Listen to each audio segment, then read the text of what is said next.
우리가 지난 주일에 말씀을 나누면서 이제 예수님의 두 가지 이름에 대해서 함께 말씀을 나눠본 기억이 있습니다. 하나님께서 마리아에게 천사를 보내셔서 성령으로 잉태된 아이의 이름을 먼저는 예수라 하라. 이는 그가 자기 백성을 그들의 죄에서 구원할 자이라. 예수라는 이름을 첫 번째로 주셨습니다. 또 하나의 이름은 임마누엘입니다.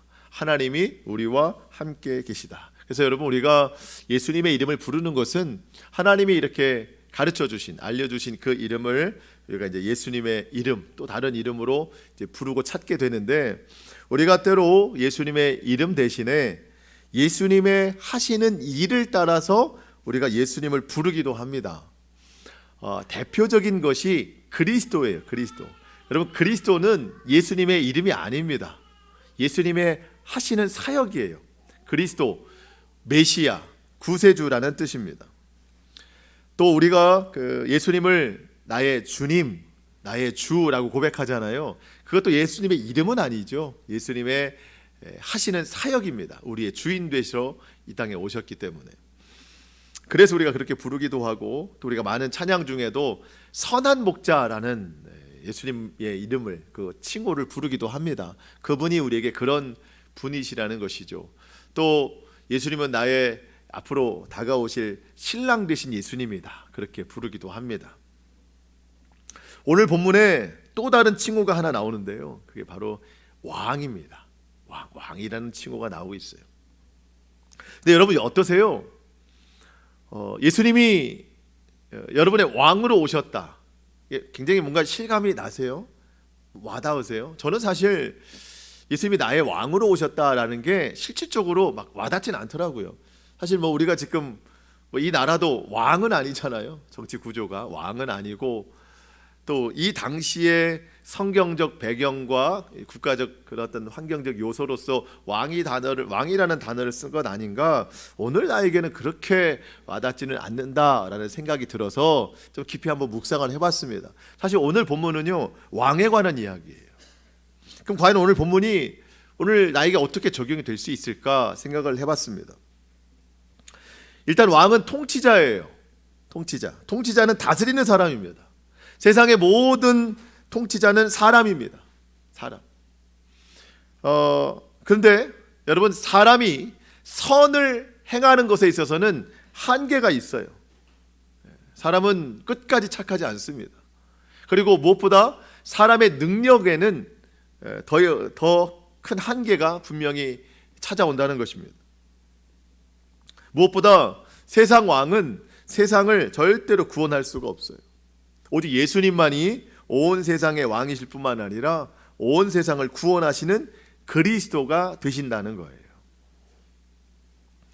잠시 후에도 한 번 더 말씀을 살펴보겠지만, 여러분, 동방에서 별을 연구하던 박사들이 지금 예루살렘에 찾아왔어요. 예루살렘에 와서 그 첫 외침이 뭐냐면, 유대인의 왕으로 나신 이가 어디 있느냐. 왕을 찾아왔어요. 그런데 그 말을 듣고 유대의 그 당시 헤롯 왕이 그 당시 유대인들의 종교 지도자들, 대제사장들과 서기관들 앞에 나아가서 뭐라고 묻냐면, 4절에 보니까 그리스도가 어디서 나겠느냐라고 묻습니다. 동방 박사들이 왕을 찾아왔다고 물었는데, 이 헤롯 왕은 그리스도가 어디서 나시느냐라고 묻는 거예요. 자, 여러분, 이런 표현들은요, 세상의 악한 통치자의 입을 통해서 우리 예수님이 세상을 다스리시는 왕일 뿐만 아니라 온 세상을 구원하시는 그리스도로 오셨다는 것을 선포하게 하시는 거예요. 그 예수님이 오늘 나의 왕이십니다. 그 예수님이 오늘 나의 그리스도, 구원자가 되신다는 거예요. 예수님이 나의 삶을 가장 선하게 통치하신다라고 믿고 그 말씀에 순종하며 살아갈 때에 우리는 이 땅에서도 하나님 나라를 살아가게 되고, 또 예수님 다시 오시는 그날에 우리가 주님과 함께 영원한 하나님 나라로 들어갈 수 있게 되는 겁니다. 우리가 이러한 감사와 어떤 믿음의 마음으로 오늘 본문의 말씀을 좀 함께 살펴보도록 하겠습니다. 자, 예수님이 나시던 그때에 유대를 다스리던 왕이 헤롯이었습니다. 헤롯. 이 헤롯 왕은 왕이 되기 위해서, 그리고 그 왕의 자리를 지키기 위해서 아주 잔인한 일들을 많이 벌인 사람이에요. 역사적으로 보면 자기 왕의 권위를 위협하는 존재는 다 죽였어요. 그 중에 자기 부인도 있고 자기 두 아들도 있어요. 그런 이 헤롯 왕에게 유대인의, 지금 헤롯이 왕으로 있는 유대인의 왕으로 나신 분이 어디 있느냐라고 묻는 사람들이 있었습니다. 그게 동방박사들이에요. 저는 왜 이 동방박사들이 성경에 기록됐나 좀 의심을 가지고 좀 지켜보게 됐습니다. 여러분 1절로 3절입니다. 헤롯 왕 때에 예수께서 유대 베들레헴에서 나심에 동방으로부터 박사들이 예루살렘에 이르러 말하되 유대인의 왕으로 나시니가 어디 계시냐? 우리가 동방에서 그의 별을 보고 그에게 경배하러 왔노라 하니 헤롯 왕과 온 예루살렘이 듣고 소동한지라. 여러분 동방의 박사들은요 점성가들이에요. 그러니까 별을 보고 점치는 사람들이에요. 일단 우리랑 안 맞죠.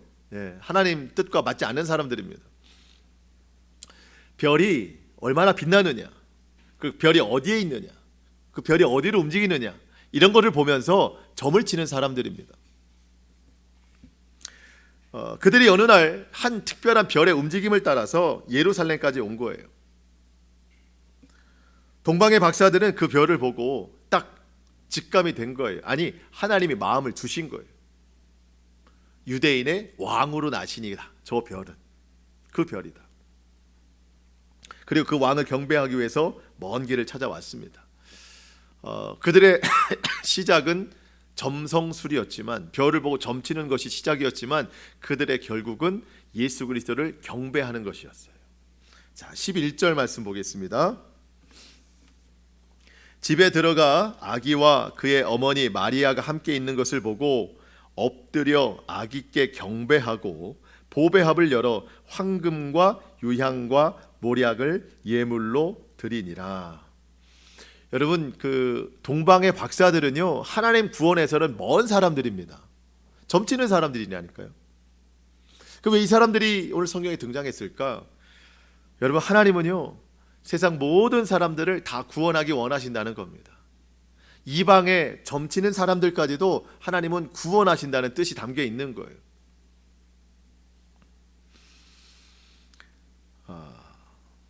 그들을 통해서 아기 예수님께서 유대인의 왕으로 오셨다.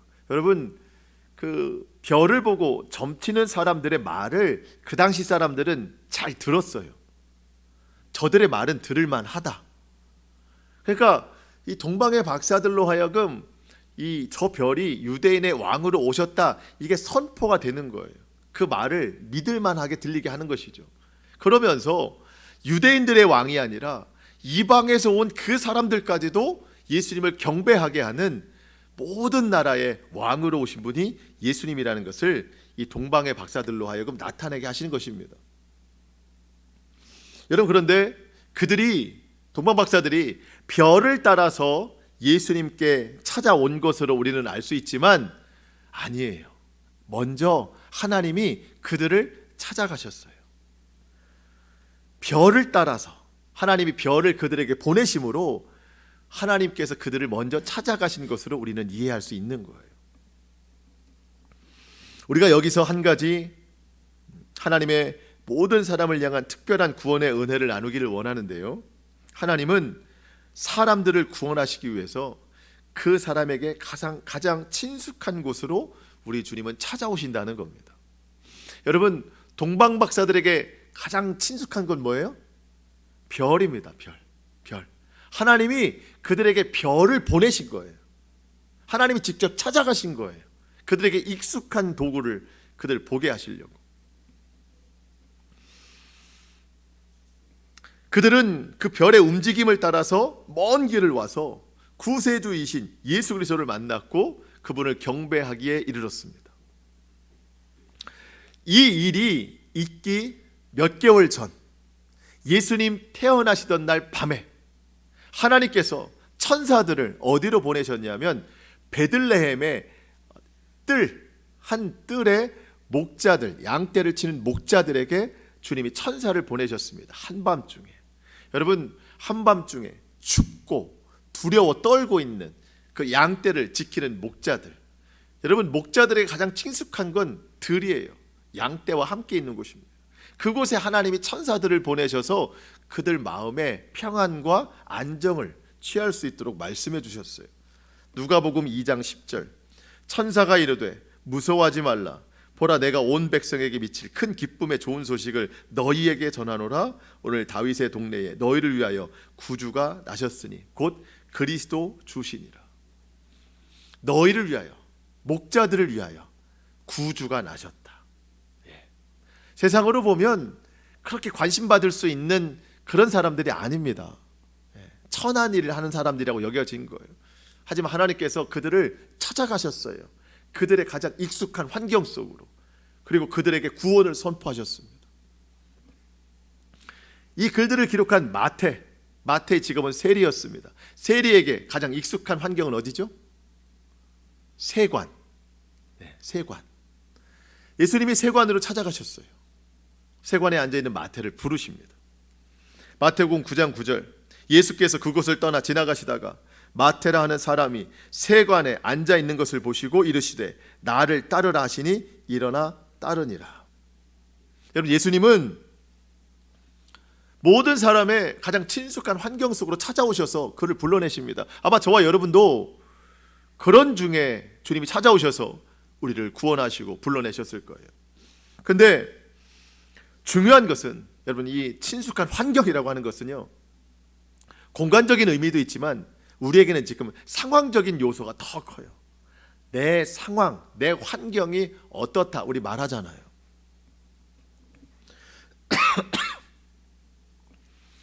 여러분, 그 동방의 박사들은 별을 보고 진리를 탐구하는 사람들입니다. 별의 움직임을 보고, 별의 위치를 보고. 근데 여러분, 별을 보고 진리를 알아낼 수가 없어요. 진리는 누구에게 있습니까? 그 별을 만드신 분에게 진리가 있어요. 그 별을 움직이시는 분에게 진리가 있어요. 하나님께서는 그들이 주목하고 있던 그 별을 통해서 그들을 찾아가셔서 별의 움직임을 따라 진리를 찾게 하셨어요. 그 진리가 바로 예수 그리스도이십니다. 별은 진리가 아니에요. 별의 움직임을 따라 찾아온 예수 그리스도가 진리입니다. 여러분, 세상의 진리는 학문이 아니에요. 구원이 진리예요. 구원. 우리를 구원하시는 오직 예수님만이 진리.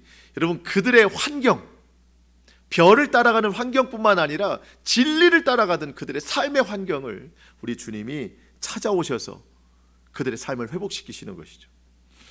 여러분, 한밤중에 양떼를 치고 있는 목자들, 아까도 말씀드렸지만 두렵고 떨리고 또 소망이 없어요. 언제까지 이 생활에서 우리가 살아갈 수 있을까? 감사와 만족이 없던 그들에게 하나님께서 큰 기쁨의 좋은 소식, 너희에게 구원이 임할 것이다, 하나님이 말씀을 선포해 주셨습니다. 그들의 익숙한 환경 속에서, 공간적인 뿐만 아니라 상황적인 환경 속에서 하나님이 그들을 찾아가셔서 말씀해 주셨을 때 그것을 믿는 자마다 마음의 평안과 소망과 구원이 임하게 되는 것이죠. 세관에 앉아있던 마태, 이 세관이라는 자리가 지리적인 환경이지만 그 마음의 환경은 어때요? 늘 공허해요. 친구가 없어요. 죄인이라고 손가락질합니다.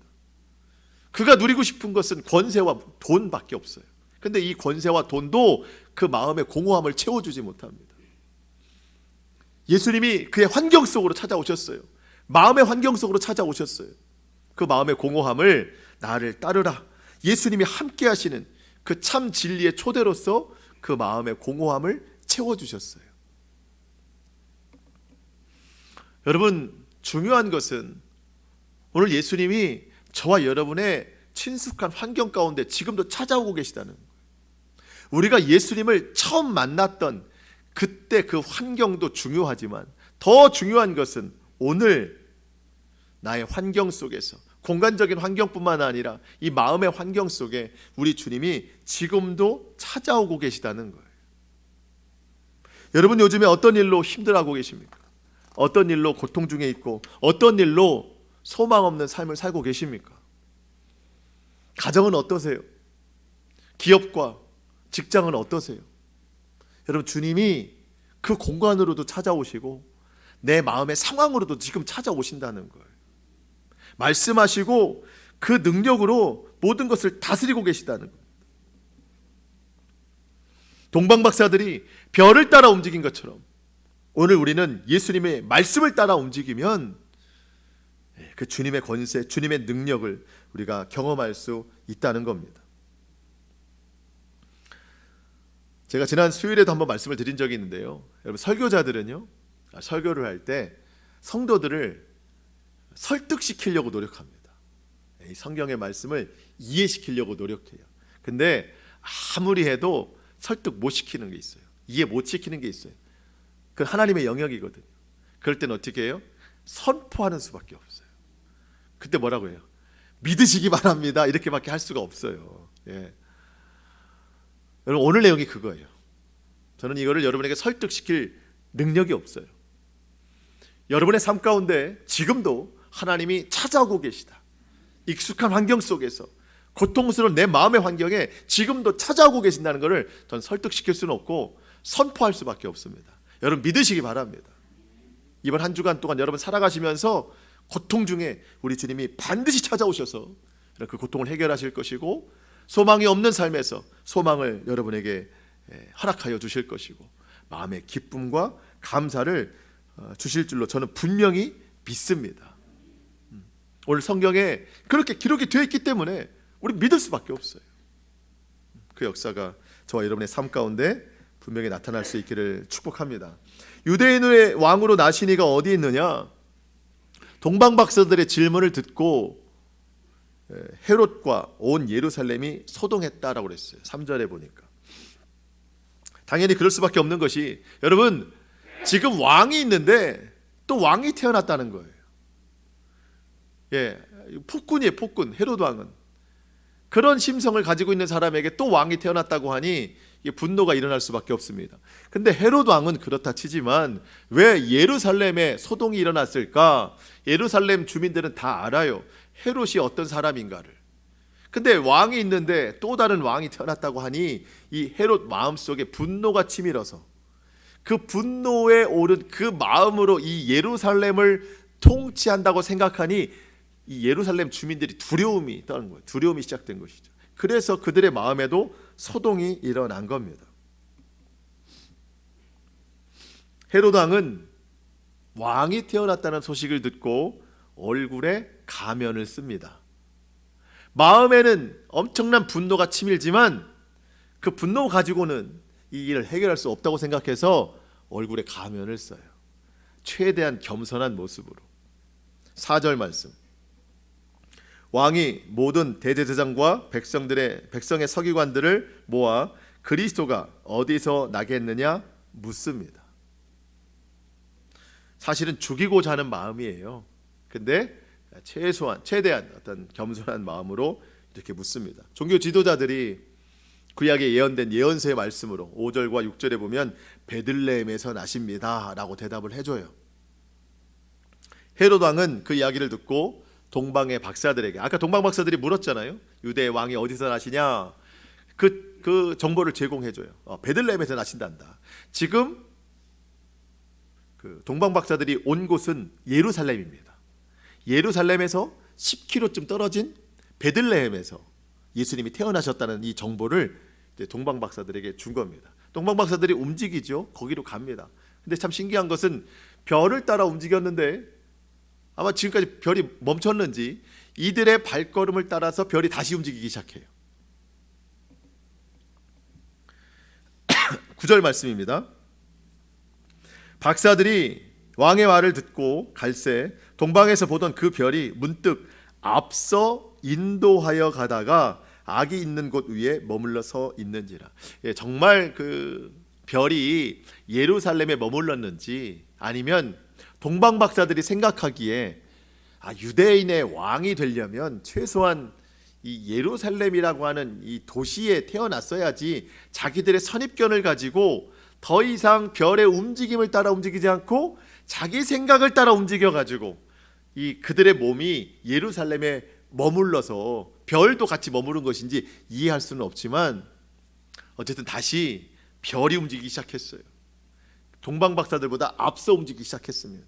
그러니까 그들이 머물 곳은 여기 예루살렘이 아니라는 거예요. 베들레헴이라는 거예요. 베들레헴에 가서 아까도 우리가 읽어봤지만 예수님이 계신 곳에 들어가서 경배를 했습니다. 꿈에 하나님께서 다시 헤롯 왕에게 돌아가지 말라라는 지시를 받았어요. 헤롯 왕이 그랬거든요. 베들레헴에 가서 아기 예수를 만나거든, 그 구원자를 만나거든 다시 나한테 돌아와줘서 그가 어디 있는지 알려줘라. 나도 가서 경배하겠다. 말은 그렇게 했지만 그 새로운 왕을 죽이고자 하는 마음이었죠. 그래서 이 동방 박사들이 그날 예수님 만나던 그날 밤에 잠을 자다가 꿈에 하나님께서 다시 돌아가지 말라는 지시하심을 받고 그 다음날 다른 길로 해서 그들의 고국으로 돌아갔습니다. 뒤늦게 이 사실을 알게 된 헤롯 왕은 그 새로 나신 그 왕을 죽이겠다는 거예요. 13절에 보니까 죽이려고 찾아갔다고 그랬어요. 근데 이미 하나님께서 애굽으로 피신시키셨죠. 16절에 보니까 이제 화가 풀리지 않은 헤롯 왕이 그때 기준으로 2살 미만의 아이들은 다 죽여요. 포악성이 드러나는 것이죠. 헤롯 왕은 하나님이 보내신 진정한 왕을 왕으로 생각하지 않고 여전히 끝까지 자기가 왕이라는 것을 나타내려고 하는 이 포악성을 드러내고 있습니다. 여기서 우리가 한 가지 깨닫고자 하는 것, 여러분, 내 마음에 헤롯과 같은 이러한 교만함이 자리 잡고 있지는 않은가를 생각해 보자는 거예요. 여러분, 이 굉장히 중요한 일입니다. 무슨 얘기죠? 내가 예수님을 믿노라 하면서 여전히 내가 왕이에요. 여전히 내가 내 마음의 왕이에요. 내 삶의 왕이에요.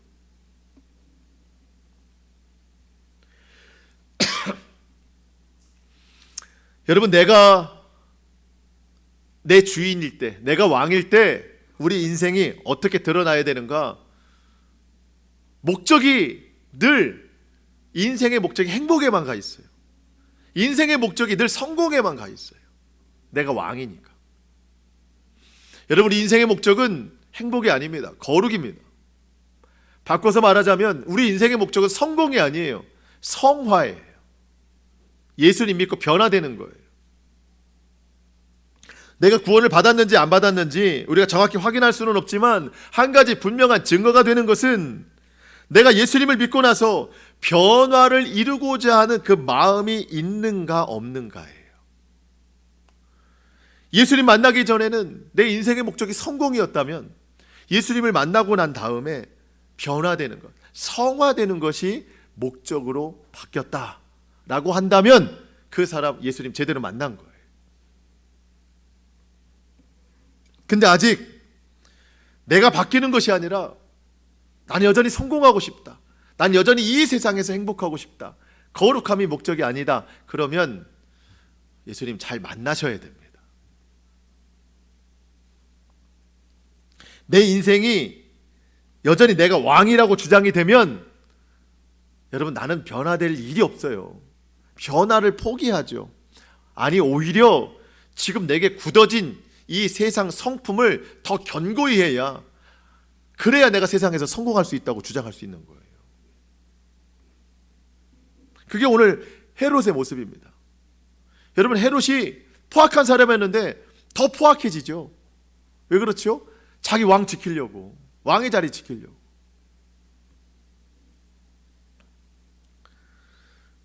여러분, 예수님께서 내 인생의 왕으로 오셔서 내 성품 변화시키기 원하시거든요. 하나님 나라 백성처럼 내 성품을 변화시키기 원하고 계십니다. 성화의 과정을 지금도 인도하고 계신다는 거예요. 예수님이 나의 왕이라고 믿으면 우리는 그 성화의 성품에 동참하게 되는 것이고, 여전히 내가 왕이다 그러면 성화, 변화 포기해버립니다. 오늘 나의 마음은 어떤가요? 주님이 오늘 우리의 성품을 성화로 인도하실 때 겸손함으로 순종하는 저와 여러분 될 수 있기를 축복합니다. 여러분, 예수님이 왕이 되셔야 우리 인생이 풀려지기 시작하는 거예요. 내가 나를 붙잡고 있으면 절대 풀리지 않습니다. 여러분 지금까지 경험해 보시고 잘 아시잖아요. 내가 왕이니까 안 되는 거예요. 예수님이 나의 왕 되실 때 되기 시작하는 거예요. 변화를 이루어야 됩니다.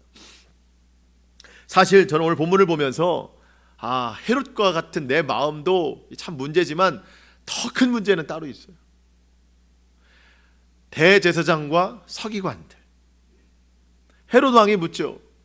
유대인의 왕 그리스도가 어디서 나시느냐. 대제사장과 서기관들은요 다 알고 있습니다. 구약의 예언서를 다 꿰고 있어요. 그래서 대답해 줍니다. 5절 6절에 베들레헴에서 나십니다. 그리스도가 어디서 나시느냐. 베들레헴에서 나십니다. 여러분 알고 있으면 어떻게 해야 돼요? 우리의 그리스도가 나셨다고 하면 알고 있는 사람들은 미리 그 베들레헴으로 찾아갔어야죠. 우리의 구세주가 나셨는데. 근데 여러분 동방에서 온 별을 따라 움직인 사람들은요 수백 킬로, 수천 킬로, 성경에 보니까 그 자료를 찾아보니까 굉장히 먼 거리예요. 다른 나라 사람이에요. 거기서 별의 움직임을 따라 그리스도를 찾아왔거든요.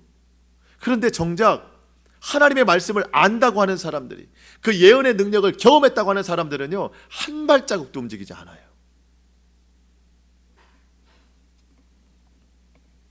저는 오늘날 많은 그리스도인들이 이와 같은 모습이라고 생각이 돼요. 성경 말씀은 많이 알고 교회 안에서 훈련도 많이 받고 예배도 많이 드리고 예수님 나의 주님이십니다라고 고백도 하고, 그런데 정작 하나님 주시는 말씀에는 순종의 발걸음이 1m도 안 띄어지는,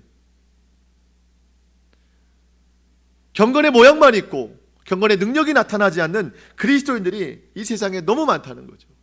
저도 마찬가지예요. 여러분 저는요 하나님의 말씀을 이렇게 연구하는 사람이잖아요. 저도 이 말씀을 보면서 이게 이런 뜻이었어 할 때 너무 기쁜 거예요. 너무 기쁜 거예요. 그리고 이 이야기를 성도들과 함께 알려주고 싶다. 여러분 느껴지세요? 성도들과 함께 이 진리를 좀 나누고 싶다. 성경의 말씀이 꿀보다 더 달다. 이거 막 경험하죠. 근데 안 움직여요. 제가 말씀은 그렇게 좋고 기쁜데 이 순종 자체로는 1m도 안 움직이는 게 제 모습이더라는 거예요. 오늘 이 대제사장들과 서기관들처럼. 여러분 그럼 뭐 하겠냐는 거예요. 아무리 말씀을 많이 알고 꿀보다 더 달다고 표현하면 뭐 하겠어요. 능력이 나타나질 않는데, 순종이 없는데.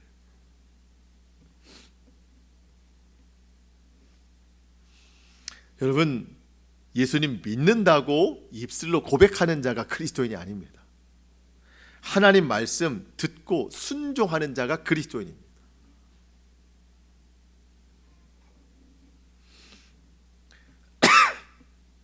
어느 때는 저한테도 하나님 말씀이 기억나지 않을 때도 있어요. 근데 말씀은 없는데 뭔가 마음에서 어떤 신앙의 양심이 막 올라올 때가 있어요. 여기서 이러면 안 되지 라고 하는 신앙의 양심. 여러분 사실 그것도 성령이 주시는 말씀이거든요. 내가 하는 게 아닌데 그냥 쉽게 묵살을 해버릴 때가 많아요. 순종치 못할 때가 많습니다. 여러분 우리가 작은 것 하나부터 순종해야 됩니다. 순종의 훈련을 시작해야 됩니다. 여러분 그냥 오늘도 불순종, 내일도 불순종, 지난주도 불순종 그렇게 하다가 주님 오시면 하나님 나라 들어가겠지. 여러분 아닙니다. 절대 바뀌지 않습니다. 그냥 가면 안 바뀌어요. 작은 것 하나부터 순종해 나아가야 내가 성화의 길에 접어들고 믿음의 훈련을 따라서 온전한 믿음으로 하나님 나라 들어가는 거예요. 우리 사랑하는 성도들, 저도 마찬가지입니다. 이번 한 주간 동안 주님이 주시는 말씀, 또 우리 신앙의 양심, 이것으로 인하여서 주님이 내 마음에 깨닫게 할 때 그 말씀에 순종하는 여러분 될 수 있기를 축복합니다. 세상에 어떠한들 우리는 진실하게 가야 돼요. 바른 신앙으로 가야 됩니다. 구원에 합당한 모습이 되어야 되는 겁니다. 자, 오늘 마지막으로 살펴보고 싶은 것은요, 동방박사들의 예배예요. 그리고 그 예배에 대한 결과입니다. 동방박사들이 그 별의 움직임을 따라 베들레헴의 한 집에 들어갔습니다. 여러분 10절과 11절 보실 건데요, 여러분 여기에 예배가 다 담겨 있어요. 예배가. 자 10절, 그들이 별을 보고 크게 기뻐하고 기뻐하더라. 예배는 어떤 마음이에요? 기쁜 마음입니다. 여러분 성전에 들어오실 때 기쁜 마음이에요. 여러분 11절 맨 앞에 보면 집에 들어가, 예수님 계신 집에 들어가. 어떤 마음으로 들어갔다는 거예요? 기쁘고 큰 기쁜 마음으로 예수님 집에 계신 집에 들어가. 여러분 성전에 들어올 때 어떤 마음으로 들어오시라고요? 예? 기쁜 마음으로. 근데 한 번만 기쁜 게 아니에요. 기쁘고 큰 기쁨으로 들어오더라. 예, 알아요. 여러분 표정이 뭔지. 안 기쁜데 어떻게 그렇게 기쁘게 들어가요? 아니 지금 삶이 너무나도 고단하고 피곤하고 힘든데 어떻게 기쁨으로 들어가요? 여러분, 우리 주님은 모든 삶의 근심을 합력하여 선을 이루시는 분이십니다. 여러분 들어오실 때는 물론 근심이 있어요. 예수님 말씀하셨어요. 근심이 도리어 기쁨이 되리라. 여러분 삶의 환경이 기뻐서 기뻐하며 들어오는 게 아닙니다. 근심을 등에 쥐고 들어오지만 앞을 쳐다보니 예수님의 집이에요. 저 집에 들어가면 모든 근심 도리어 기쁨이 돼요. 모든 근심 합력하여 선을 이루십니다. 등에 짊어진 이 짐을 보지 마시고 앞에 계신 예수님 바라보세요. 그러면 기뻐하고 또 기뻐할 수 있어요. 그 기쁨으로 여러분 11절 동사들이 나옵니다. 동사들. 그 기쁨으로 집에 들어가, 성전에 들어와 아기와 그의 어머니 마리아가 함께 있는 것을 보고, 예수님 봐야 돼요. 그 다음에 어떻게 해요? 엎드려. 이건 예배의 자세예요. 겸손한 자세. 아기께 뭘 해요? 경배하고. 경배는 우리가 생각하는 정도의 예배 수준이 아닙니다. 주님은 높고 위대하시고 나는 낮고 연약한 사람, 그 차이가 얼마나 됩니까? 그 주님을 경배하는 거예요. 엎드려 경배하는 겁니다. 유일한 신이신 나의 구세주 하나님 앞에 엎드려 경배하고 보배합을 열어 황금과 유향과 모략을 예물로 드리니라. 예배는 드리는 겁니다. 예배는 뭐 하는 거라고요? 드리는 겁니다. 예배 보는 거 아닙니다. 예배는 드리는 거예요. 전심으로 드리는 겁니다. 여러분 오늘 예배 드리고 계시는 거예요. 여러분 오늘 시간을 드리고 계시잖아요. 여러분 오늘 몸을 드리고 계시잖아요. 오늘 마음을 드리고 계시잖아요. 여러분 믿음도 드리고 계시고 또 하나님 앞에 예물도 드리시잖아요. 하나님 다 기억하십니다. 우리의 헌신과 믿음, 하나님은 우리의 드림 이것보다도 더 풍성한 것으로 채우시는 분이십니다. 여러분 오늘 나의 예배가 이러한 예배인가, 10절과 11절의 예배인가를 다시 한번 생각해야 돼요. 예배는 기쁨입니다. 드리는 거예요. 전심으로 드리는 겁니다. 예배에 놀라운 결과가 나타납니다. 마지막 12절입니다. 12절 함께 읽겠습니다. 시작. 그들은 꿈에 헤롯에게로 돌아가지 말라 지시하심을 받아 다른 길로 고국에 돌아가니라. 아멘. 여러분 그 동방박사들은 마음에 두려움이 있었을 거예요. 헤롯 왕이 다시 돌아와서 그 아기의 위치를 알려달라고 했는데 꿈에 다른 지시를 받았어요. 그래서 헤롯 왕께 돌아가지 않고 다른 길로 갔습니다. 여러분 진정한 왕을 만나니까 세상 권세가 두렵지 않아요. 우리가 진정한 예배를 올려드리면 한 주간의 삶이 두렵지 않습니다. 여러분 예배 없는 삶, 말씀이 없는 삶, 예배를 드려도 진정한 예배가 아닌 능력 없는 예배를 드리면 우리는 어디로 돌아가요? 헤롯에게로 돌아가요. 괴로움으로 돌아가요. 두려움으로 돌아가요. 세상 권세로 돌아가요. 세상 성공 앞에 무릎 꿇어요. 또. 근데 예배 제대로 드리니까 그 길로 가지 않아요. 다른 길로 가니라. 거룩한 길, 믿음의 길, 말씀의 길, 빛의 길, 구원의 길, 소망의 길, 평안과 능력의 길로 가는 거예요. 변화의 길로 가는 거예요. 우리 아까 찬송했습니다. 찬송가 421장. 내가 예수 믿고서 죄 사함 받아 나의 모든 것 다 변했네. 제일 많이 바뀐 게 뭐예요? 길이에요. 길. 내가 지금 가는 길 천국 길이요. 주의 피로 내 죄가 씻겼네. 예수 믿기 전에는 헤롯에게로 돌아가는 길이었어요. 가서 세상의 분위기 맞추는 길이었어요. 내가 예수 믿고 달라졌어요. 천국길, 이 세상과는 다른 구별된 길, 다른 길로 돌아가니라. 여러분, 일주일 동안 이 세상과 다른 길 걸어가시기 바랍니다. 축복의 길 걸어가시기 바랍니다. 구원과 회복과 평안과 감사와 만족, 여러분 그 길에 이 수많은 단어가 다 있어요. 그렇기 때문에 우리 예배 잘 드려야 되는 거예요. 예배 능력이 여기에 나타나 있습니다.